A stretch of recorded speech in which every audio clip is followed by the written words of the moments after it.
Hello, welcome to Quackalope. Thank you for being here. Today we're bringing you... our biggest haul ever. I mean, Jess, you went massively overboard. This is not all my stuff. Yes. We were both involved. No, not me, not I. She says as ButtonShy handed her literally like 6 or 7 games, and she looked at me and said, yes, I'd like to get them all. I might have. Okay. This is our PAX Unplugged haul, the very last convention of the year. 2021, we are about to start the next year, and hopefully some more fun conventions. With a pile of new games, a pile of prototypes that no one else has access to, and a lot of games that we've been meaning to get our hands on for quite some time. Yeah. With that, let's go ahead and start swinging into this. Should we do the same thing, like get rid of a stack of games? I think we should get rid of a stack. Okay, let's go. On 1, 2... Okay, that did not. It didn't work. There's still games like here. Let's one more time. Let's try this again. That worked. I mean, this is a lot more manageable. And a lot of this is actually my stuff. I mean, we have brought too much stuff to the point where it's no longer clearing whenever we do our magic. Okay. Let's start. We're starting, like always, with the small grab-and-goes, the little things that we got along the way. The trinkets that make me so happy. The things that Shira is excited about, the entire reason she goes to conventions, but Yes. Can we show off this piece of paper here? This? Yeah. My papers? So, we also will be breaking down and going through every single game we brought with us, and Shira has done all of the research necessary. If you appreciate all that hard work, leave a like down below, and if you appreciate the B-roll spread throughout this, hit the subscribe button, because every single game takes about 30 to 40 minutes to film footage of. I know you guys ask for it on a lot of our list videos. It's just not possible, because this video is about 20 hours of work. Yeah. That being said... What do you want to jump in with? Let's go ahead. I mean, just start grabbing things. What do you want to talk about? Pins. So, this is the official PAX Unplugged pins for this year. So, I got that, and then you got 2 sets of pins, you got a discount, so I got puppy pins. So crinkly. It is so crinkly. You pick up stuff. You also have a pile of other pins that you've gotten. I thought we were only collecting... No. And somehow we have... Only 1 per game. Okay, that's what 1 per game. We're going to have to rediscuss the... there's still pins just floating around. We also have a pile of games. One that I think is very funny that you picked up, Dog Pile. You made fun of it, you told me. Which is funny because I was doing a segment of our vlog. If you haven't checked that out, it won't be posted yet when this video posts, hopefully. But go check that out on Saturday. Basically, I did a little segment of me wandering off buying things I don't need. Yeah. And so this was part of the segment where I got this. I like that you're now making that a segment to the vlog. Yes, because then it's a good way of multitasking. Oh, it's a good excuse to go pick up things you don't need. Yeah, so this is a Metal Earth series, and I'm going to be building a peacock. I was really intrigued by it. There's a whole bunch more, which I'm super excited about. Along with that, I got this dog pile. So I brought one of the ButtonShy games, which we'll get into. I brought this ButtonShy game along with us on all of our outings over the convention, and I really enjoyed the puzzle that it gave me to do while Jessie was socializing. Socializing's not usually my thing. So I got the dog pile because I think it'll fit really nicely in my purse, and it's just a whole bunch of puzzles arranging the doggies. And you know I love doggies. And in a vlog back in the day, I made fun of it, which I think is a funny loop around. He wasn't with me when I picked it up. You'll see in the vlog, I was by myself. And then I got this t-shirt because, you know, your favorite color is yellow. So I got a yellow meeple t-shirt. It's a meeple t-shirt. Some of the other things we're excited about.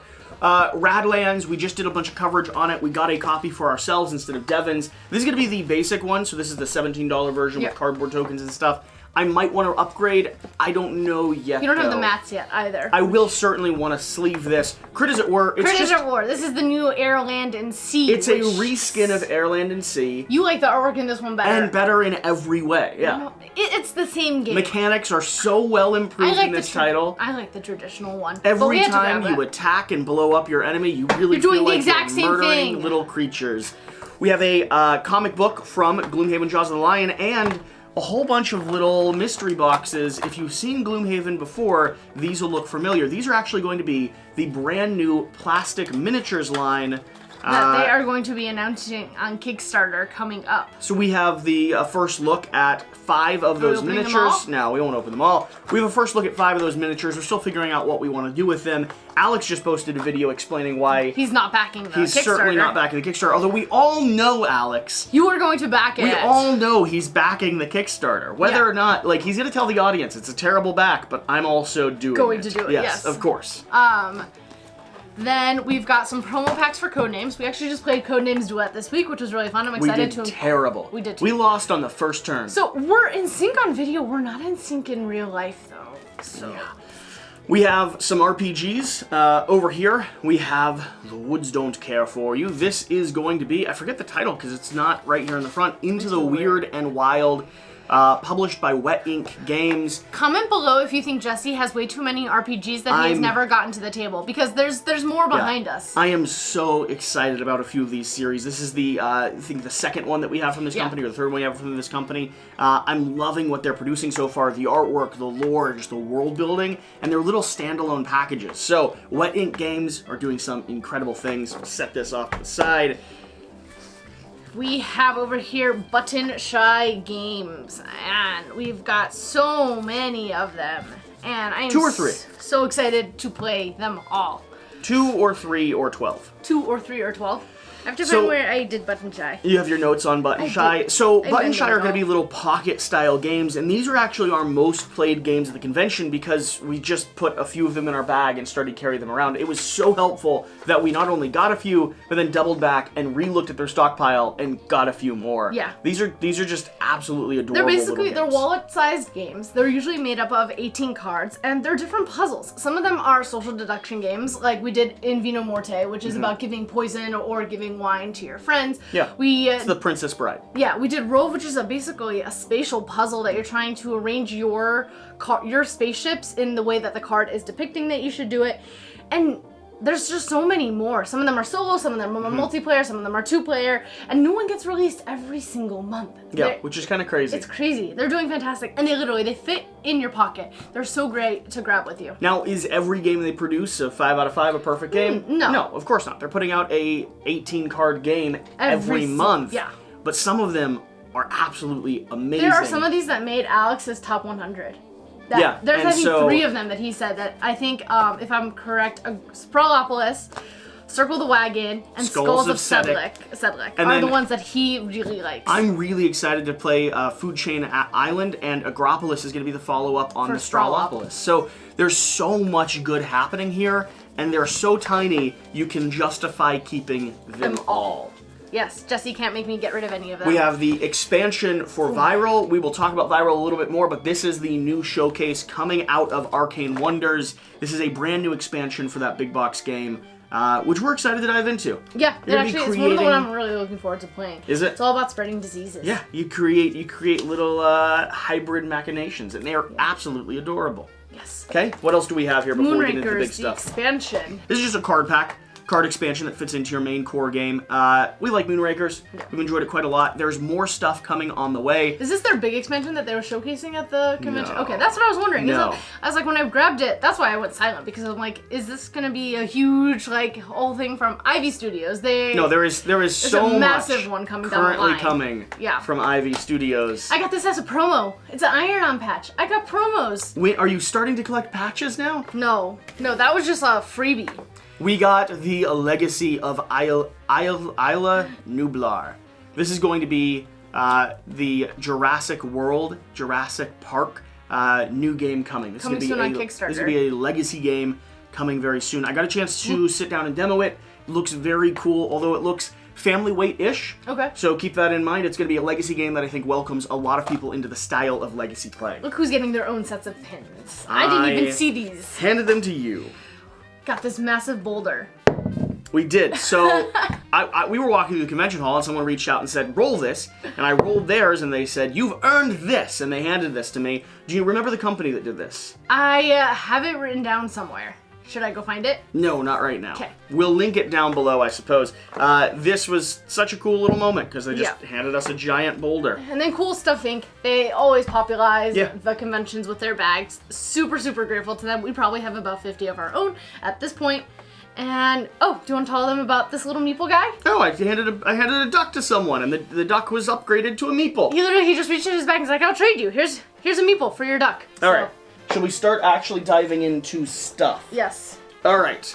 Starting with Tales from the Loop, the board game. This is going to be coming from Free League. This is the only copy currently in existence, currently here, available for people to take a look at. This is a cooperative game based off of an RPG where players take on the roles of kids who are investigating the current phenomena that threatens their islands.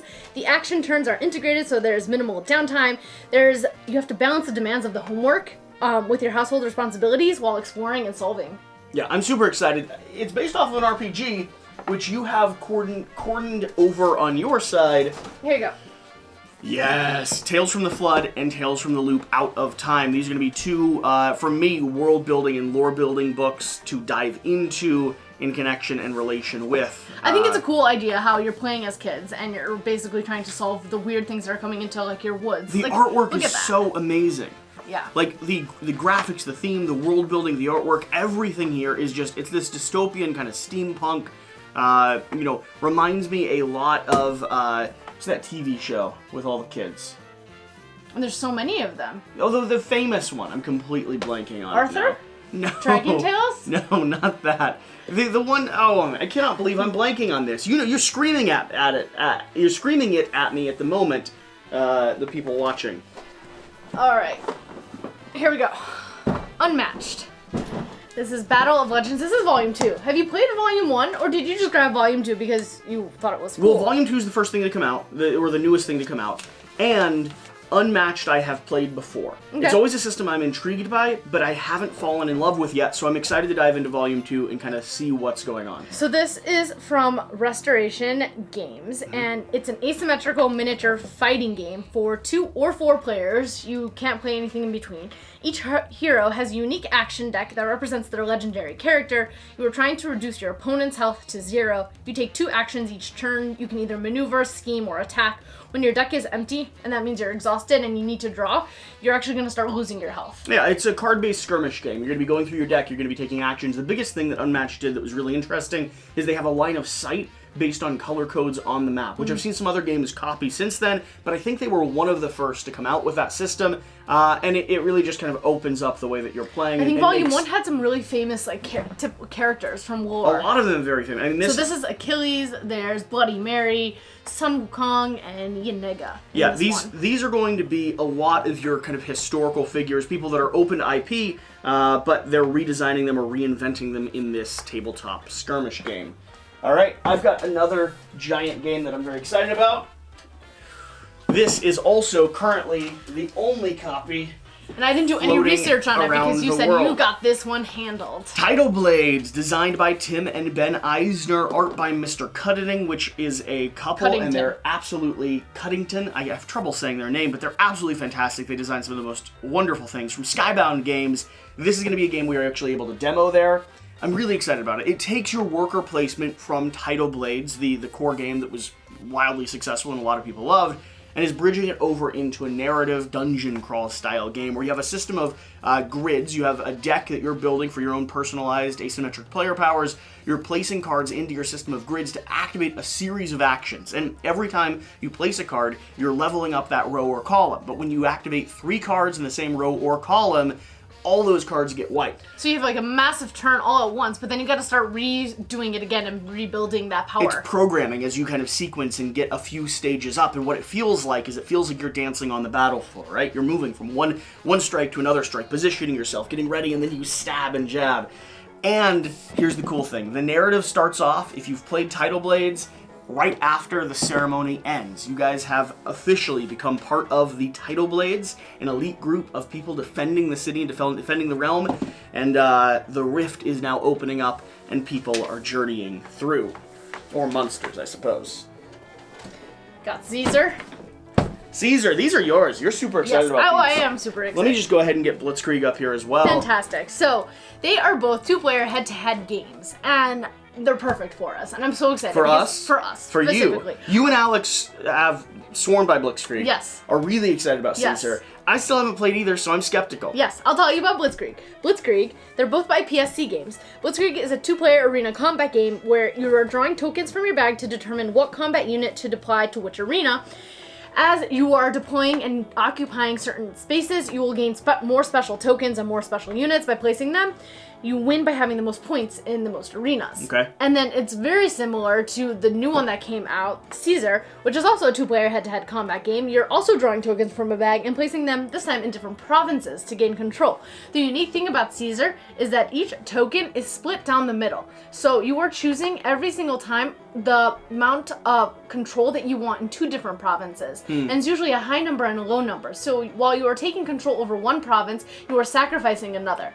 So the decision point sounds like how Rome fell. Basically. And then you also all have extra powers and abilities coming from different, there's I think 3 or 4 different modules that they included. Okay. So I'm super excited. I brought Caesar with us when we went out one night, and I tried to teach it to him, and he was so distracted by all the peoples. Didn't work. But lots it of is people. all unpunched, and we are ready to go. I can't wait. I'm excited. We'll have to dive into it really soon. Maybe this weekend we take a swing at Caesar. Okay, let me grab something from over here. A game that I was saying is going to sell out, which absolutely did. First time Token Terrors was actually in the world. Did you talk about their little one? I set it to the side because we have this big one. So this is going to be a solo little mini puzzle that we have, and this is going to be the big box game. Now, Token Terrors is going to be a minis skirmish game, similar to like an abstract puzzle game, right? You're going to have asymmetric player powers with all of your different units and factions, and they're going to be spawned onto a grid. You're then going to be moving across this grid, doing your very best to use your abilities to knock out, trap, and take down your opponent. The thing I love about Token Terrors is how grabbable and portable it is. Okay. Every faction has their own asymmetric movement and powers, which means you're triggering in a really unique way. It doesn't feel like your classic abstract, and I absolutely love the creator and the artwork that he's kind of imbued in this. He was so excited to give it to you at the con. The next version of this game is going to be, or the next stage of this game is going to introduce giant like 4 or 5 times sized mechanoids into the actual battle. That sounds fun. So they also operate as little magic tokens as well. So if you play Magic the Gathering, these are also something that solves a big problem for you. Oh, what else do we have? Earth. This is going to be coming from Inside Up Games. This is a prototype. You got a lot of stuff from Inside Up Games, by the way. So Earth is going to be an open world engine builder for 1 to 5 players. It involves resource management, tableau building. You are basically creating an ecosystem of vegetation, fungi, animals, and different environments. Each turn consists of taking an action, which is the seasons, and activating everything within that season. The individual actions always benefit everyone else around the table, so everyone is doing something on everyone else's turn. Yep. There's not a lot of downtime. The artwork is magnificent. And the creators at the con were saying that this might challenge terraforming Mars. That's what they were saying. And now, it's going to be programming, it's going to be tableau building, and it's that escalating kind of resource-generating engine, which a lot of people love. Yeah. So, I'm intrigued. We're going to dive in. Terraforming Mars is in my top 10. It is. So, if this can challenge it, that will be fantastic. Yeah. So, if you like that series or cycle of games, pay attention to Earth. We're going to be doing some coverage on it here soon. Down to the side. And what else shall I grab? Let's go ahead and do Fog of Love. Oh, Fog of Love is a game that I have been excited to play for a while. Of course you have, because it is similar to an RPG. It is. And this is going to be your gateway to RPG. The reason that I am so excited about this game is because when you read the rulebook, it genuinely tells you, do not try to recreate your actual relationships in this game. So I would like to play it with everyone that I know of 100% honestly. I want Alex and I to sit down and just play ourselves perfectly. Really? Yeah. You want to do exactly what the rulebook is saying not to do? Yes, because it sounds very entertaining. Do you want me to tell you about it? Yeah, tell me about it. So this one's by Floodgate Games. They're actually taking over Hush Hush Projects had it previously. It is a 2-player game only. Each player creates a character who will then fall in love with the other one.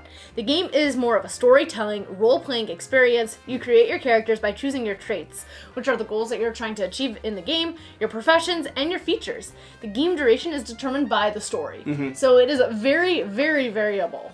And you can have any type of relationship in here. And then there's the expansions, Trouble with the In-Laws, and It Will Never Last. They also have a Poltergeist expansion that introduces spirits into the mix. Did you not want to grab that one? They didn't have it. Oh. Yeah, I would have picked it up if they did. I just am very charmed by games that recreate... Are you going to play it with me? Yes. I'm very charmed by games that recreate relationships because I think it's fascinating. All right. All right, down to the side. Ooh. I don't know how to pronounce it. Jiangshi, I believe. Blood in the Banquet Hall. This is going to be coming from Wet Ink Games as well. This is one that I wanted to pick up at PAX or at Origins, and it was completely sold out. So we actually had an opportunity to grab it this time. This, similar to Fog of Love, is also a storytelling RPG. Mm-hmm. A tabletop role-playing game, run the family restaurant, survive the night. So this one's collaborative. It is a collaborative storytelling RPG about a Chinese family making a living by running a restaurant in one of America's Chinatowns around 1920. Each player takes the role of one of the family members who face the threat of the Jiangshi, which are hopping vampires. Mm-hmm. The game has minimal combat and is mostly about storytelling, which is up your alley. I love it. I'm so excited. Is this going to go on your shelf of unplayed RPGs? No, this is going to go on my shelf of played soon RPGs. Okay. Incredibly excited about it. Your side. Oh, I'll set this down to the side, and let's go ahead and grab a game that I've been hunting for for ages. I finally got my hands on A Few Acres of Snow by Martin Wallace. This is going to be a head-to-head area control and deck building system. Two-player deck building game about the French-Indian War. The game uses cards to represent different locations and manpower. As the game progresses and as you upgrade your deck and get more cards, you're also going to be unlocking available actions and locations. There's multiple different strategies that you can explore. You can build your forces, you can employ Native Americans, you can figure out your energy usage and economy. Lots of different ways. You're super excited. I'm hesitant. I'm not a history buff. He loves going into the past. I like staying present and future focused. Oh, come on. I think you can learn a lot from the past, and those that ignore it are doomed to make the same mistakes they have before. I like being doomed. Awesome. I'm really excited to have this game. This will be going on our Grail game coverage someday soon. Detective, Smoke and Mirror. You say this is the best detective game to have ever and will ever exist, period. We have the RPG screen, which I love. We have the Cloak and Dagger mini expansion, and then we have Detective Smoke and Mirror. For those of you that watch our Shelf or Sell series, any guesses on whether or not Detective's leaving? It's not. Ever. Period. I don't like detective games. However, he says this is the best one. It's the best one. It's the best one. I'm going to give it a shot. And especially because you just got so many different expansions. In this game, you're going to have... It's because I have not been able to get my hands on these expansions up till now. So it was a perfect time for me to be reminded that they exist and go ahead and pick them up. In this game, you're going to be playing either as the lead or as the detective. The lead is going to be the person that's running the game, sort of operating the systems. They're going to be able to lie straight to your face, tell you the truth, give you clues. There's a whole sequence of events they can, and you can ask them information about every single location, item, person, individual, anything a detective would. You can play this as an actual detective. But beyond that, there's an actual puzzle and game you're solving alongside of that. And I heard some comments say that it operates fine as a solo or two-player with the game actually running and answering the questions itself, which is also really compelling. All I know is that this has been one of the best gaming experiences I've ever had, and I'm really excited to continue diving into it. Despite your hesitancy, yes. I think maybe she'll love it even more because she's skeptical of the genre. It just reminds me of an adult version of Clue. No. Not even close. Unless you love Clue, then it's the best version of Clue you've ever played. No, I didn't enjoy You tell me what type of game you want to experience. GPS, Mountain Goats, and Sequoia. These are tiny little games. Oh, want to grab the bag also from them? Thank you so much. Hey. So these are going to be tiny little games from BoardGameTables.com. I have played my paragraph on them. I have played Mountain Goats and Sequoia in the past, but they also completely sold out of these board game bags by, I think, Saturday afternoon. So next time you're at a convention, keep an eye out open for them.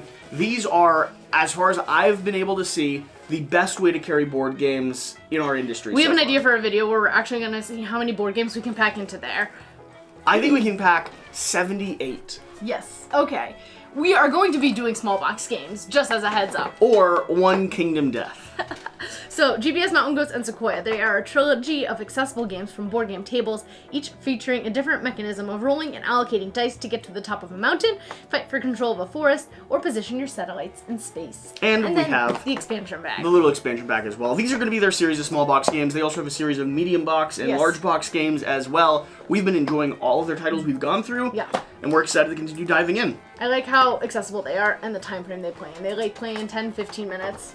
Yeah, they're little bite-sized gems. Oh, I don't even think I need to talk about this very much. We did a whole video on it. A copy of The Lost Ruins of Arnak. Now, I can tell the top of the box is all gooey because this is the copy they were using for demos. Good news is, I don't need the top of the box. Because You're gonna incorporate it into the other. Oh, yeah. Don't you dare! No!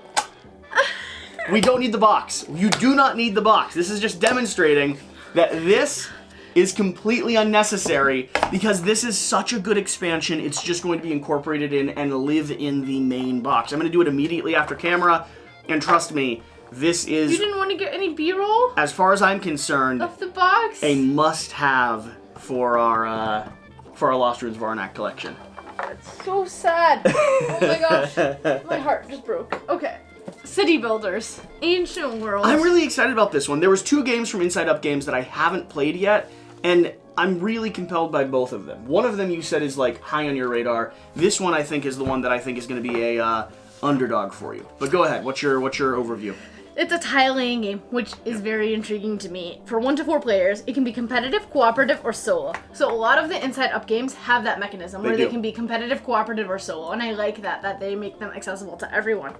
Players are magistrates sent to a newly conquered province to build cities and spread Roman influence in the area. In the competitive version, players must build monuments and fill the city with incoming settlers. The monuments have different scoring objectives.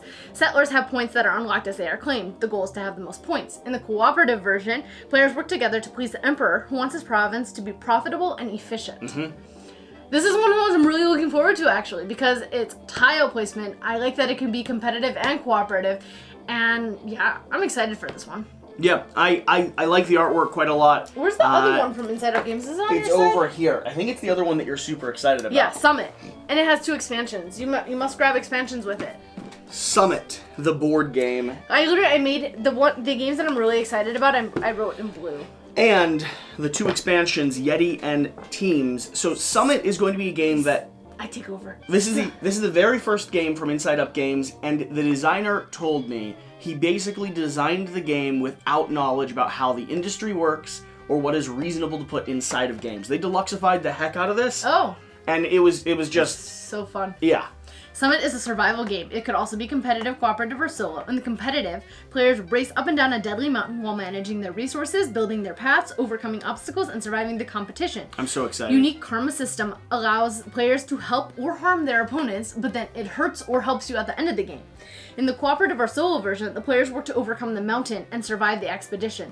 Not all players in a cooperative game will survive. Some might get sacrificed to the mountain. There's lots of variability with the cards, the tiles, the resource management, the asymmetrical players, and you can just customize the game. Yeah, as a person that grew up reading books about Everest, yes, I'm super excited. I cannot wait to sit down and play this mountain crawling game. All right. One of your Grail games? Oh, ooh. One of my Grail games. This was on my top 10 Grail list recently. The Glass Road by U.A. Rosenberg. This is actually published now by Capstone Games, which I had no idea. They got their shipment in the week before the convention. This game's amazing. It's absolutely remarkable. You haven't played it yet. Amazing? You haven't played it yet, have you? This is going to be a game that is all about careful card play and then tile drafting and placement. You see, the intriguing thing about this game is you have a hand of cards that you're able to then select from and play down. You may not play the same cards as your opponent, or you may play matching cards. The order in which you play them reacts and causes your opponent to play that same card out of their hand, getting either both the top and bottom effect, or only one of the 2 effects if they have to play it in coordination with you. If you play the same time, if you play together, if you both have chosen the same card to play, you both suffer a consequence due to that. The tile laying in this, the way that you point score and spread out, and the card play specifically makes this one of the games that is just permanently entering my collection. Cool. So I'm excited. It's a game that Alex taught me. Oh, it is? Yep. Then I feel like I must have played it with him. I don't know. Oh, I'm getting very low on The my most important game that we were able to get our hands on. A Game of Thrones, Catan, Brotherhood of the Watch expansion. Now, a little while ago, we were doing our Shell for Sell segment, and everyone was saying, first off, hey, bless you. Sneeze. Sneeze. Everyone was saying that we should apparently keep and play Game of Thrones Catan. It's not that a muskrat told people to come over to our video. No, certainly he would never do that. We got about 100 comments letting us know that this was very highly anticipated. So I found the expansion and had to have it. I mean, with a game with that much popularity and that much demand currently in the marketplace, I wasn't going to let this slip through my fingers. So I picked it up. Don't you worry. That Alex must play with us. Alex now. will be joining us for a full game, possibly multiple, of Game of Thrones Catan. Summoner War. Ooh, I'm really excited about this from Plaid Hat Games. Yeah. This is the second edition master set. This is gonna be a card-based game. It is. It is a expandable, tactical, two-player, dueling card game of different factions controlling a unique army trying to take control of the plant of Ithera. Each player plays as a summoner who harnesses the power of summoning stones and leads their race to conquest. Yeah, I'm really excited about this. Highly anticipated. It's been reprinted and printed multiple times with various expansions, and it being a head-to-head two-player is something that's perfect for us. Okay. Set a watch. I'm really excited about this one, too. This is by Rock Manor Games. It is a cooperative game for 1 to 4 players. You are clearing out 9 locations to stop acolytes from breaking the seals that hold back the evil unhallowed. Each round you visit a new location and pick an adventurer to rest and take camp actions. Everyone else is going to take watch and battle monsters trying to enter the camp using dice and character abilities. Yeah, it's one of his most popular game systems so far. And here's the actual artwork for it. I'm just really, really thrilled. Yeah, it sounded interesting. The only downside is that it's cooperative. I like competitive more. I hear. All right, on my side, grab Viral. Viral? Ooh, okay. Big box, and we already talked to you about the Hive expansion. So, So this is by Arcane Wonders. It's a competitive 2 to 5 player game where each player controls a virus. Players play cards to place tokens on the board and move them around to gain control of different areas that score points. You can also score points when causing a crisis in an organ and can attack other players. Whoever has the most points when the event tech runs out wins the game. The expansion introduces asymmetric and thematic factions. I'm very excited about it. Asymmetric Factions is going to take this game up a notch for me, and I'm really excited. The artwork and theme of it is overwhelmingly charming. It is very appropriate for the current time period we live in. So I'm stoked. Yeah, I'm excited to dive in. This is one that I've been meaning to check out for a little while, and with the expansion coming out, it's the perfect time to do so. You played this one there. I did play this one Panorama. Panorama. This is by Tabletop Tycoon. Players are building 2 sets of panoramas with the players to either side of them. Similar to Between Two Castles of Mad King Ludwig. Yep. Each player drafts a card from their hand, plays it to a panorama, and then passes the cards to the player on their left. There are certain scoring objectives and each card wants to be placed next to a certain other type of card within the panorama. You have to match up all the backgrounds of the landscape. There's different tiers of the mountains. There's high, this is medium, and this is low. Mm-hmm. So you have to have it matching.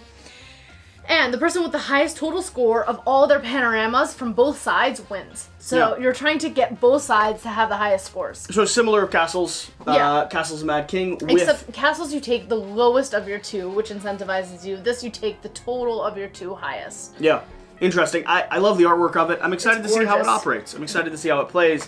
Another prototype that we have here, Sea of Havoc by Rock Manor, same creators of Set a Watch, and Jeremy Howard from MVM. Went back to play this multiple times at the convention hall. Yes, he did. He said he was just a kid playing games that he really liked to play.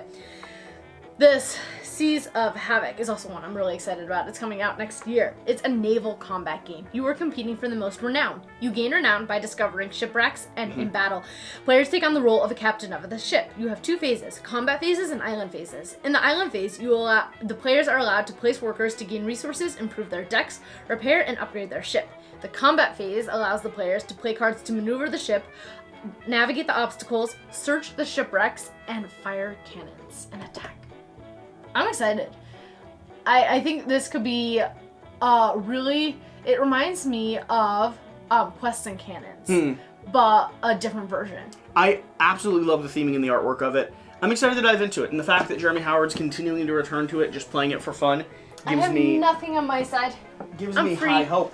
We only have 2 over here, so we are nearly... Bitoku! Oh, we're just saving all the ones that I'm really looking forward to for last. That is true. It encourages people to continue watching. Bitoku by Devere Games. This is a Euro point salad game. Whoever has the most points wins. Players take on the role of the Bitoku spirits in the forest with the goal of becoming the next great spirit. Players utilize hand management, engine building, dice / worker placement, and set collection. What could be better? And the artwork is gorgeous. And the best thing about this is Alex already knows the rules. Yes, so we're gonna hopefully play. He's out of town this week, so boo. But next week, hopefully we'll play. We should be playing this next week. I'm really excited to dive into it. I've heard great things, love the artwork and style of it. And so far, Devere Games has been publishing some things we absolutely love. Yeah. And I think we have... What's our last one? Our last one over here, which is Life Siphon. This is by Lay Waste Games. Your goal is to reduce your opponent, which is the player to your left, below 1 health. However, in a circle, the player to your right is also going to be doing the same thing to you. So you have to manage playing offensively against the player on your left, while defensively against the player on your right. You have 3 phases. Regenerate, which is where you regenerate your health. Attack, which is attacking your opponent and the familiars. And then the main phase, which is when you can summon familiars, move them around, cast cards, draw up cards. There's 3 different types of characters with different abilities. Imps, Licks, and Dread Knights. Your health is your currency in the game. I'm excited to dive into it. They have another game called Dragoon, which I'm also very intrigued by. I haven't played any of their games so far. So the only thing I'm hesitating about is the fact that it sounds like it'll be a good game with a lot of people. We will need a few people to play. So that's why it's harder to get We'll check the BGG stats before we actually play. I could see it being a 3 or 4 player game. 2 to 4 player game. I think it would probably be best at 3 and 4. Yeah, so that you're not just punching each other back and forth. Yeah. Yeah, makes sense. Cool. We'll check BGG, see what it's best rated at, and make sure we get it to the table at that player count. And with that, I think we did it all. I think that's a haul video. Yeah. 30-something games, 35 games or so. I mean, I can count. I mean, I grouped some together. I grouped all the I was ButtonShies gonna say you grouped a bunch of things together because we're counting ButtonShies as an extra 12. 6, 7, 8, 9, 10, 11, 12, 13, 14, 15, 16, 17, 18, 19, 20, 21, 22, 23, 24, 25, 26, 27, 28, 29, 30, 31, 32, 33, 34, 35, 36 games. You're right on the money. I'm excited. Piles of B-roll, lots of coverage, and we have the winter to hunker down and play some of these titles. So, with that being said, thank you for watching. Hopefully you enjoyed these haul videos. If you made it to the end of the video, leave a comment letting us know what you're the most excited to see out of this haul, and we'll make sure we get that to the channel as soon as possible. Whatever the case. Whatever you do, remember to do the important thing. Get out and play some games. We'll see you next time. Thank you. Thank you. Everyone said they liked the NSYNC one Some best. people, not everyone. I think everyone There was said like 7 people that said they didn't like it. We should always do the NSYNC. Always? Because we're so bad at playing code What names about the other that 7 we should be in people? sync in when we say it. No, we need to get better at playing code names. The code names has this whole map in front of it that has like weird skill checks, right? Where you have to complete it in a certain number of actions. You only have a certain number of fails for like London and Bridgerton and all those. No, I desperately want to finish the map. You are awful at clue giving. You like group really weird cards together and then ignore ones that are so obvious to the clue. Awful at clue giving. What are you talking about? Awful. Just because you don't understand the logic behind the clues that I gave and you pick the dead card immediately, doth not mean I'm awful at clue giving. It means you're blind to logic. Hand me the boulder so I can throw it at your head. It's really heavy though. Hand me the boulder. It's gonna hurt. I want to clunk it. I don't really want it clunked.